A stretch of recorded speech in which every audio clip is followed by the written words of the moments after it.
तो last video में हमने क्लाइंट गॉर्डन इक्वेशन बनाने का तरीका समझा था, और वो तरीका बहुत आसान था कि आप एनर्जी मोमेंटम के रिलेशन से शुरू करो, जो कि स्पेशल रिलेटिविटी में सही है, जो एक रिलेशन, और उसको सिंपली उस पर क्वांटम मैकेनिकल प्रिस्क्रिप्शन अप्लाई करो तो you will get Klein Gordon equation, right, जो कि अभी भी स्क्रीन पे लिखी हुई है, which is nothing but del square plus m square operating on phi it equal zero. क्या एक और तरीका भी है ऐसी कोई कोवेरिएंट इक्वेशन बनाने का, एनर्जी मोमेंटम रिलेशनशिप से? वेल यस, और वो तरीका लेस स्ट्रेट फॉरवर्ड है, बट वो ज़्यादा इन्वॉल्व तरीका है। लेट्स सी के उसको कैसे टैकल करना है। So let's start from this relation,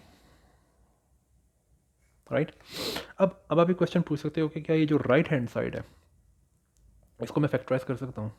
for example, यानी कि मैं ये कहना चाह रहा हूँ कि क्या मैं इसको यूँ लिख सकता हूँ कि तीन नंबर्स हों, alpha I J, alpha 1 2 and 3, ठीक है, और एक और नंबर ले लेता हूँ मैं, बीटा एम स्क्वायर। तो क्या मैं इस चीज़ को इस तरह लिख सकता हूँ? क्या ऐसे कोई तीन नंबर्स एग्जिस्ट करते हैं? वेल, अगर ये बात सही है कि ऐसे कोई तीन नंबर्स एग्जिस्ट करते हैं, तो अगर मैं स्क्वायर को ओपन करूँ तो मुझे p square plus m square मिलना चाहिए, राइट। सो लेट्स सी कि मुझे क्या मिलता है। तो मुझे मिलता है अल्फ़ा जे, वेल एक्चुअली मुझे इसको दो दफ़ा लिखना चाहिए ताकि आपके लिए देखने में आसानी हो। और आप एक चीज़ देख सकते हो, क्योंकि मैं समेशन कन्वेंशन यूज़ कर रहा हूँ यहाँ पे, चूँकि जे रिपीटेड है तो मैं इस पर समेशन एज्यूम करूँगा, मल्टीप्लाइड बाय इटसेल्फ, लेकिन मुझे एक नया वेरिएबल, डमी वेरिएबल यूज़ करना है, राइट। तो मुझे मिलता है अल्फ़ा जे अल्फ़ा के p J P k, alpha जे बीटा पी जे एम, और अल्फ़ा के बीटा पी के M plus beta square M square. और आप एक ये देखो कि सेकंड और थर्ड टर्म में सिर्फ डमी वेरिएबल का डिफरेंस है। इसका मतलब है कि इनको मैं कलेक्ट कर सकता हूँ इन टर्म्स को, राइट। और इसको मैं यूँ भी लिख सकता हूँ, टू अल्फ़ा जे beta b j m plus beta square M square. अब अगर इस चीज़ को इक्वल होना है पी स्क्वायर एम स्क्वायर के, तो इसका मतलब ये है कि ये जो है इसको इक्वल होना चाहिए डेल्टा जे के, यानी कि alpha j alpha k is delta j k. और दूसरी चीज़ ये कि beta square has to be 1। तीसरी चीज़ ये कि alpha J beta has to be 0, क्योंकि मोमेंटम टाइम्स मैथ की कोई टर्म नहीं है p square plus m square में। बट ये तीन प्रॉपर्टीज़ बड़ी अजीब हैं अगर आप गौर से देखो तो, कि बीटा स्क्वायर अगर 1 है तो इसका मतलब है कि बीटा 0 नहीं है। बट ये जो लास्ट इक्वेशन है ये वाली, तो ये कह रही है कि या तो बीटा 0 है या तो सारे के सारे अल्फ़ा 0 हैं। तो हमें चूँकि पता है कि बीटा स्क्वायर 1 है तो इसका मतलब है बीटा 0 नहीं है, इसका मतलब है कि तमाम के तमाम अल्फ़ा 0 हैं। बट अगर आप फर्स्ट इक्वेशन देखो और जे को के इक्वल रख दो, इसका मतलब है कि alpha J times alpha J is 1, right.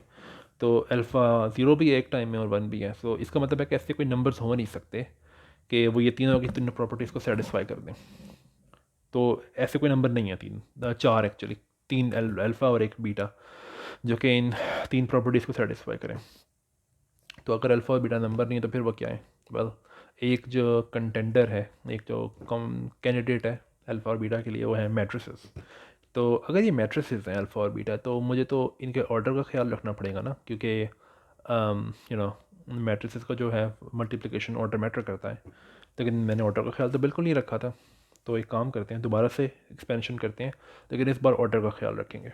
Okay, so let's do it again. Alpha j p j plus beta m, alpha के P k plus beta m. अब ऑर्डर का ख्याल रखना है, तो अल्फ़ा जे अल्फ़ा के, और पी और एम दोनों के दोनों नंबर है, तो उसके उनका ऑर्डर मैटर नहीं करता। तो P J P K, okay, alpha जे बीटा पी जे एम, राइट, और बीटा अल्फ़ा के पी के M plus beta square M square. दोबारा से आप देख सकते हो कि जो सेकंड और थर्ड इक्वेशन है इसमें पी के या फिर पी जे एम कॉमन है, लेकिन आपको डमी वेरिएबल चेंज करना पड़ेगा एक में, और आपके पास ये बनेगा अल्फ़ा जे अल्फ़ा के पी के प्लस ये दो टर्म्स आप लिख सकते हो ब्रैकेट में, बीटा अल्फ़ा जे, और इसके साथ आएगा पी जे एम, क्योंकि मैंने क्या किया है कि मैंने इस थर्ड टर्म में डमी वेरिएबल चेंज किया, राइट, इस तरह से, राइट। और लास्ट टर्म जो होगी वो beta square plus m square होगी, राइट। तो इसको आप दोबारा से यूँ लिख सकते हो कि नाउ यू माइट थिंक ये अजीब तरीका, लेकिन इसका एक रीज़न है कि ये हाफ ऑफ अल्फ़ा के प्लस अल्फ़ा जे पी के है। और ओके, बाकी दोनों टर्म्स को ऐसे लिख देते हैं अभी, plus beta square M square. अब आपको याद कराना पड़ेगा कि ए और बी जो है उनका एंटी कम्यूटेटर इस तरह से डिफाइंड है। कोई भी दो ऑपरेटर ए और बी, उनका एंटी कम्यूटेटर डिफाइंड इस तरह से है कि A B plus B A. But अगर मैं ये डेफिनेशन यूज़ करूँ तो मुझे दो बड़ी अच्छी एग्जांपल्स दिख रही हैं एंटी कम्यूटेटर्स की, राइट। तो मैं इस इक्वेशन को in terms of anticommutator लिख सकता हूँ। तो ये बनता है 1/2 अल्फ़ा जे अल्फ़ा के पी जे पी के और alpha J beta P J m plus beta square M square. But अगर ये इक्वल होना है p square plus m square के, पहली बात तो ये है कि आप एक क्वेश्चन कह सकते हो कि क्वेश्चन पूछ सकते हो कि p square plus m square matrix तो नहीं है, बट ऑब्वियसली इसका मतलब ये है कि ये आइडेंटिटी मैट्रिक्स के साथ मल्टीप्लाइड है, राइट। तो कई जगह पे मैं आइडेंटिटी मैट्रिक्स को ओमिट करूँगा, लेकिन ऑब्वियस होना चाहिए कि आइडेंटिटी मैट्रिक्स कहाँ कहाँ पे आ रहा है, राइट। ओके, तो इसका मतलब ये है कि जो पहली, अगर मैं कोएफिशिएंट्स कंपेयर करूँ तो पहली जो चीज़ है वो मुझे दिखती है कि ये जो है ये ही होना चाहिए डेल्टा जे के, राइट। इसका मतलब ये है कि अल्फ़ा जे अल्फ़ा के इक्वल होना चाहिए 2 टाइम्स डेल्टा जे के।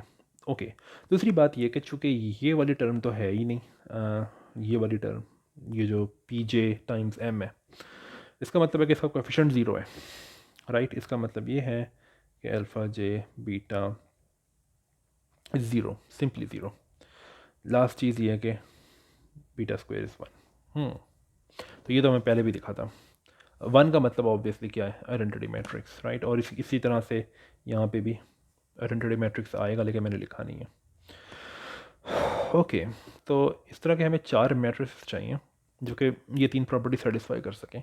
और आप फर्स्ट प्रॉपर्टी से ये चीज़ भी देख सकते हो कि अगर मैं जे और के को सेम रखता हूँ तो इसका मतलब है कि alpha J square plus alpha J square is 2। इसका मतलब ये है कि अल्फ़ा जे स्क्वायर इज़ 1, यानी कि अल्फ़ा स्क्वायर जो है सब तमाम के तमाम जेज़ के लिए वो आइडेंटिटी मैट्रिक्स है। और आप ये भी याद रखो कि बीटा स्क्वायर 1 है। इसका मतलब है कि अल्फ़ा जे और बीटा सब के सब अपने ही साथ अगर मल्टीप्लाइड हों तो वो 1 के इक्वल है, यानी कि आइडेंटिटी मैट्रिक्स के। और इसका मतलब है कि अल्फ़ा जे और बीटा अपने ही इन्वर्सेस हैं, राइट। तो ये भी एक मतलब यानी इंपॉर्टेंट बात है जो कि बाद में यूज़फुल होगी। और सेल्फ इन्वर्स। ओके, अब क्वेश्चन ये उठता है कि ये मैट्रिसेस कैसे फाइंड करने हैं। और ये पहली बात तो ये कि मैट्रिसेस तो कई तरीक़ों की हो सकते हैं, तो इनका ऑर्डर क्या है, ये एक अच्छा क्वेश्चन है। तो सबसे पहले तो मैं ये दिखाऊंगा कि ये 2x2 मैट्रिक्स नहीं हो सकते। फिर मैं ये शो करूंगा कि ये तमाम के तमाम मैट्रिक्स ऑड डायमेंशनल मैट्रिक्स नहीं हो सकते। वेल, ये तो क्लियर है कि ये स्क्वायर मैट्रिसेस हैं, बिकॉज अगर ये स्क्वायर मैट्रिसेस ना हो सब के सब, तो ये आपस में एक दूसरे के साथ मल्टीप्लाई नहीं हो सकते।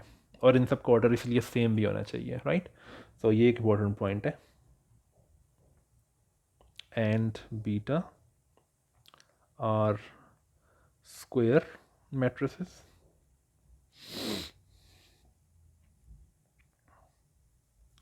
with same order. Okay okay, so अब अगर ये बात सही है तो क्या ये 2x2 मैट्रिक्स हो सकते हैं? मैं शो करूँगा नहीं।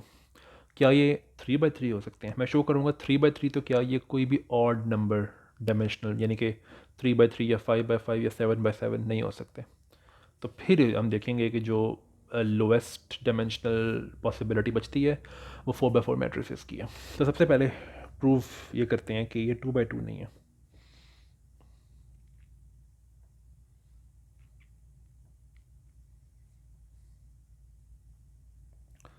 ओके, ये मैं क्लेम कर रहा हूँ, उसका प्रूफ कुछ यूँ है। सबसे पहले मैं एक आर्बिट्ररी बल्कि नहीं, उससे पहले मुझे एक और चीज़ करनी है, सॉरी। सबसे पहले हम यहाँ से शुरू करते हैं कि चूँकि अल्फ़ा जे और बीटा इनका एंटी कम्यूटेटर ज़ीरो है, राइट। इसका मतलब ये है कि alpha J times beta plus beta times alpha J is zero, right. इसका मतलब ये है कि alpha J times beta is negative beta alpha J. और अब अगर मैं दोनों इक्वेशन के दोनों साइड्स पे राइट साइड से मल्टीप्लाई कर दूँ बीटा, तो मुझे मिलता है alpha J beta square is just minus beta alpha J beta, but beta square तो वन है। इसका मतलब है कि alpha J is minus beta alpha J beta, right. अब मैं क्या करता हूँ कि दोनों साइड पे ट्रेस लेता हूँ, ठीक है। तो trace of alpha J is just trace of, sorry, minus trace of beta alpha J beta. अब ये बात हमें याद करने की ज़रूरत है कि अगर आपके पास एक प्रोडक्ट हो मैट्रिसेस का A1 A2 up till for example AN, right, तो ये इक्वल होता है अगर आप लास्ट को फर्स्ट पे ले आओ, यानी कि AN को फर्स्ट पे ले आओ और A2 अप टिल, फिर जाहिर है जो सेकंड लास्ट होगा वो लास्ट पे आ जाएगा। इसको कहते हैं सिक्लिक प्रॉपर्टी ऑफ ट्रेस,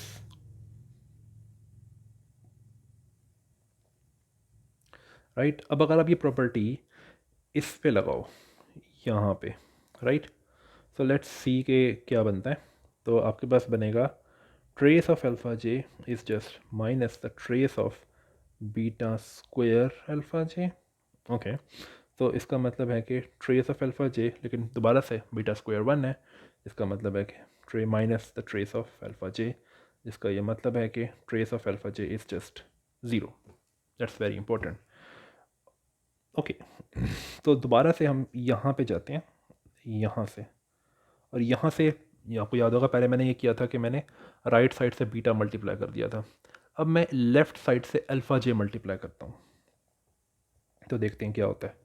तो लेफ़्ट से अगर मैं अल्फ़ा जे मल्टीप्लाई करूँ तो alpha J square beta is just minus alpha J beta alpha J, but चूँकि अल्फ़ा जे का स्क्वायर भी वन ही है, इसका ये मतलब है कि beta is minus alpha J beta alpha J. और मैं ट्रेस लूँगा अगर दोबारा से, राइट, और दोबारा से सिक्लिक प्रॉपर्टी यूज़ करूँ, तो आपके पास बनेगा alpha J square times beta, ठीक है। बट अल्फ़ा जे का स्क्वायर वन है, जिसका ये मतलब है कि trace of beta is just minus trace of beta, जिसका ये मतलब है कि trace of beta is also zero. ये बहुत इंपॉर्टेंट चीज़ है कि अल्फ़ा जे और बीटा दोनों के दोनों ट्रेसलेस मैट्रिसेस हैं, ओके। अब अगर ये ट्रेसलेस हैं तो मैंने प्रूव क्या करना है कि ये अल्फ़ा जे और बीटा दोनों के दोनों 2x2 मैट्रिसेस नहीं हो सकते, ओके। तो सपोज़ करते हैं कि मैं एक आर्बिट्ररी 2x2 मैट्रिक्स लेता हूँ जो कि ट्रेसलेस हो। सो आर्बिट्ररी 2x2 ट्रेसलेस मैट्रिक्स कैसा होना चाहिए वो? ऑब्वियसली उसकी जो डायगोनल एंट्रीज़ हैं उनको सम होकर ज़ीरो होना चाहिए। नॉन डायगोनल एंट्रीज़ हैं, they can be anything, right, okay. लेकिन अब ये चीज़ देखो कि मैं इसको यूँ लिख सकता हूँ, मैं इसको लिख सकता हूँ D times one minus one zero zero plus A plus B divided by two zero one one zero plus B minus A divided by two i zero minus i i zero, right. अब मैं इन जो तीन मैंने coefficients लिखे हैं मैं इनको rename कर देता हूँ। इसको मैं कह देता हूँ A3, और इस सारे को यानी कि ये जो फ्रैक्शन है इसको मैं कह देता हूँ A1 और इसको मैं कह देता हूँ A2। तो फिर ये बनता है A3 sigma 3 plus A1 sigma 1 plus A2 sigma 2। Sigma क्या है? पाउली स्पिन मैट्रिसेस हैं और कुछ भी नहीं है, राइट। इसका मतलब है कि एक जनरल 2x2 मैट्रिक्स जो हो जो कि ट्रेसलेस है उसको आप लीनियर कॉम्बिनेशन के तौर पे लिख सकते हो पाउली सिग्मा मैट्रिसेस की।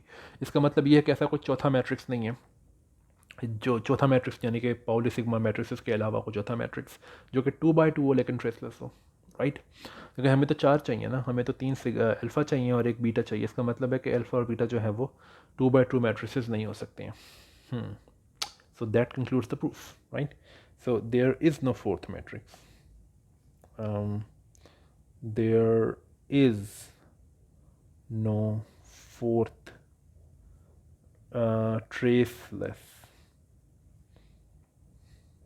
2 by 2 matrix, right? So that concludes our proof कि अल्फाज और बीटा जो हैं वो 2 by 2 नहीं हो सकते. ओके क्या वो 3 by 3 हो सकते हैं? वेल एक्चुअली नो, वो कोई भी ऑड नंबर, उनका नंबर ऑफ रो और नंबर ऑफ कॉलम्स ऑड नहीं हो सकता. तो इसका क्या प्रूफ है? Let's see.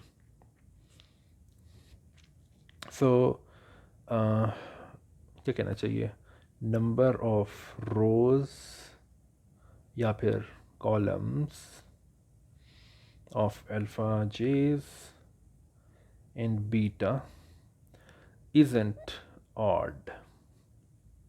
इसका प्रूफ क्या है? वेल इसके प्रूफ के लिए मुझे एक चीज़, बल्कि कुछ चीज़ें, 2-3 चीज़ें रिमाइंड करवानी पड़ेंगी. सबसे पहली चीज़ जो मुझे रिमाइंड करवानी पड़ेगी वो ये है कि अल्फ़ा का स्क्वायर और बीटा का स्क्वायर जो है वो दोनों का 1 है. इसका मतलब है कि दोनों सेल्फ इन्वर्स हैं. मैंने कहा था ये चीज़ बाद में काम आएगी. अगर ये सेल्फ इन्वर्स है, इनका मतलब है कि दोनों का डिटर्मिनेंट जो है वो ज़ीरो नहीं है. ओके तो डिटर्मिनेंट अगर ज़ीरो नहीं है तो वो क्या है डिटर्मिनेंट? क्या हम पता कर सकते हैं? वेल यस हम पता कर सकते हैं. उसके लिए हमें ये बात याद करनी पड़ेगी कि डिटर्मिनेंट अगर दो मैट्रिसेस हैं उनका प्रोडक्ट आप लो, यानी कि ए और बी, उनके प्रोडक्ट का डिटर्मिनेंट जो है वो उनके डिटर्मिनेंट के उनके डिटर्मिनेंट का प्रोडक्ट के इक्वल है, राइट? इसका मतलब ये है कि determinant of for example beta square is equal to determinant of beta whole square. But चूँकि बीटा स्क्वायर और 1 है, इसका मतलब ये है कि determinant of 1 is just determinant of beta square. और इसका मतलब ये है कि determinant of beta can be plus और माइनस 1. और एक्चुअली यही आर्ग्यूमेंट दिया जा सकता है अल्फ़ा जेस के लिए, कैन बी प्लस और माइनस 1. मैं ये नहीं कह रहा हूँ कि ये एक ही वक्त में दोनों के दोनों हैं, यानी कि प्लस भी या माइनस 1 भी है. नहीं, प्लस हो सकता है या माइनस 1 हो सकता है, इसके अलावा कुछ नहीं हो सकता. ओके अब मुझे जो चीज़ रिमाइंड करवानी है वो ये है कि चूँकि ये अल्फ़ा जे और बीटा जो है, चूँकि ये वो हैं क्या कहना चाहिए, सेल्फ इन्वर्स हैं और इनका डिटर्मिनेंट ज़ीरो नहीं है, तो इनको हम डायगनलाइज कर सकते हैं. तो डायगनलाइजेशन क्या होती है? डायगोनलाइजेशन एक मैट्रिक्स की यूँ होती है. एक मैट्रिक्स अगर ए है उसको हम यूँ लिख सकते हैं P inverse D P, where P is eigenvector matrix. Eigenvector matrix का मतलब ये होता है कि ए के जो आइगन वेक्टर्स हैं वो आइगन वेक्टर्स पी मैट्रिक्स के कॉलम्स होंगे, राइट? और जो डी है इट्स अ डायगोनल मैट्रिक्स और इसको हम कहते हैं आइगन वैल्यू मैट्रिक्स.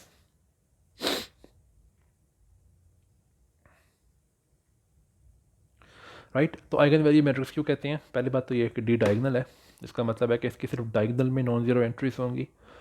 तो जो नॉन ज़ीरो एंट्रीज होती हैं इसके डायगोनल में वो दरअसल ए की आइगन वैल्यूज़ होती हैं, राइट? ओके अब इस प्रोसीजर को हम कहते हैं डायगोनलाइजेशन, कि किसी भी मैट्रिक्स ए के लिए पी और डी फाइंड करना.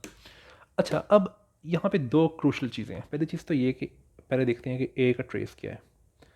तो ए का ट्रेस जो है वो इक्वल है पी इनवर्स डी पी के ट्रेस के. बट साइक्लिक प्रॉपर्टी यूज़ करें अगर हम ट्रेस की तो हमें दिखता है कि ये इक्वल होना चाहिए ट्रेस ऑफ डी के.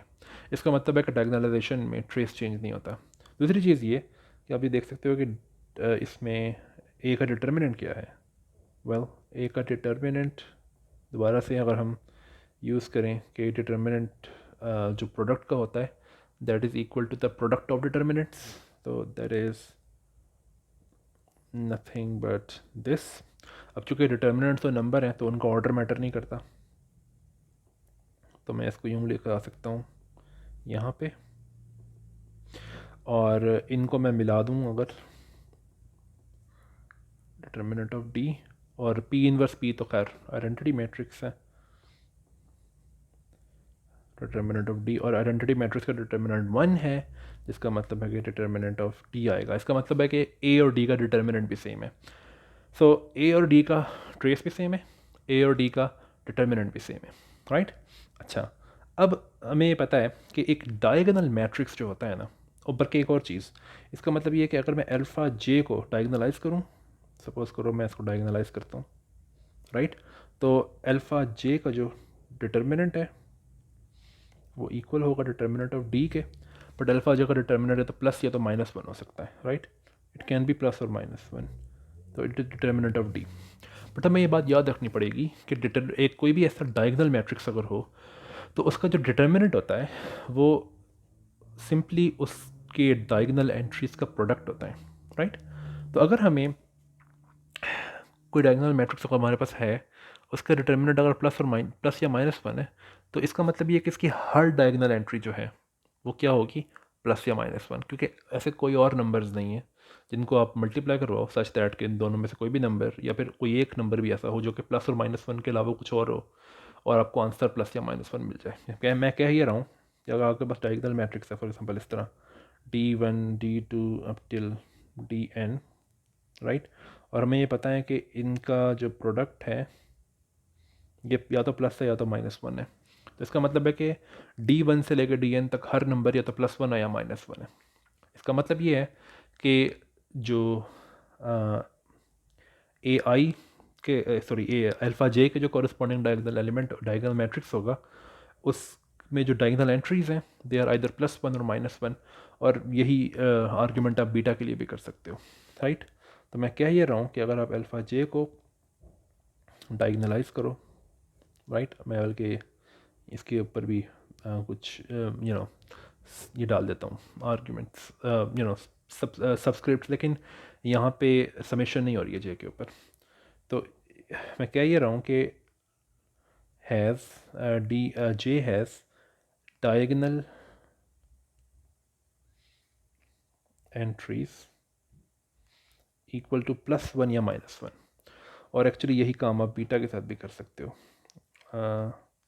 इसके लिए कोई और मैट्रिक्स रख लेते हैं, डी बीटा कर लेते हैं, ये डिफरेंट है अल्फ़ा के डायगोनल मैट्रिक्स से। The same thing is with true with D beta has diagonal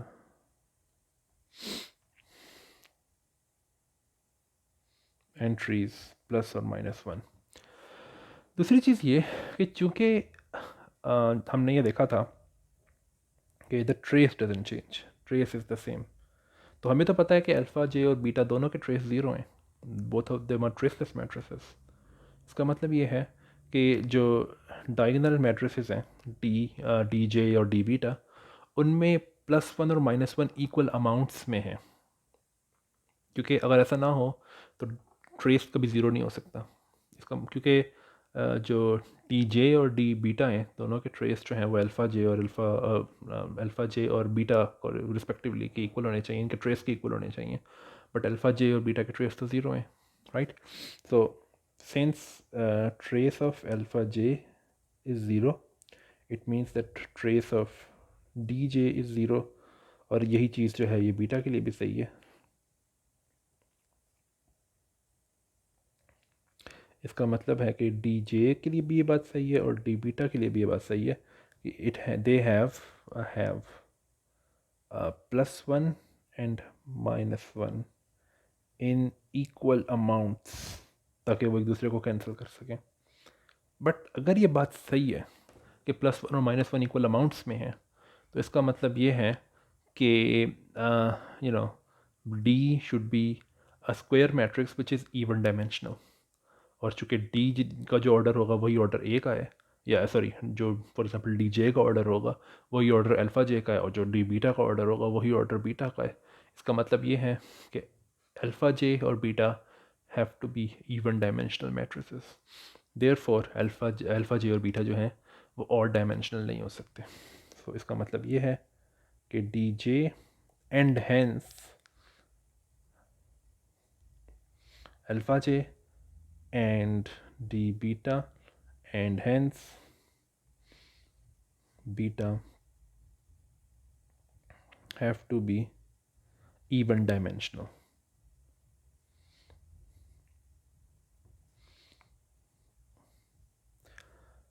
और ये हमारा प्रूफ कंक्लूड हो गया। इसका मतलब है कि अल्फ़ा जे और बीटा जो है वो थ्री डायमेंशनल नहीं हो सकते, तो alpha J and beta have to be at least four dimensional. So इसका मतलब है कि alpha J and beta are at least four dimensional.